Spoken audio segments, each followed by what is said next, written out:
Autism আর ADSD কি এক না আলাদা? অনেক বাবা মা জানতে চান। আগে বুঝতে হবে অটিজম আর এডিএসডি ওভারল্যাপ করতে পারে। অটিজমে হিউম্যান টু হিউম্যান কানেক্টের সমস্যা থাকে, এবং আমি যদি আপনার থেকে মন না দিতে পারি তাহলে আমার মন এদিকে ওদিকে সেদিকে ছুটতে থাকবে। তার মানে আমি যদি সঠিকভাবে কোথাও মন না দিতে পারি আমি ইনঅ্যাটেন্টিভ হব, আমি হয়তো হাইপার অ্যাক্টিভ হব। তার মানে অটিজমে এডিএসডি সাথে দেখা যেতে পারে, কিন্তু একেবারে আলাদা আরেকটা এন্টিটি হচ্ছে যেখানে এডিএসডি আলাদা, যেখানে আমি আপনার সাথে কানেক্ট করতে হয়তো আমার অসুবিধা নেই, কানেক্ট করতে পারি কিন্তু মন দিতে পারে না, বা আমার মন ছুটে বেড়ায়। তার মানে এডিএসডি আর অটিজম একসাথেও থাকতে পারে, আবার আলাদাভাবেও থাকতে পারে।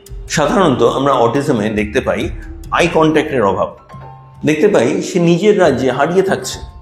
বাবা মায়েরা জিজ্ঞাসা করেন যে ওষুধ দিলেই কি তাহলে ঠিক হয়ে যাবে? সেটা ডিসকাস করছি পরের পার্টে।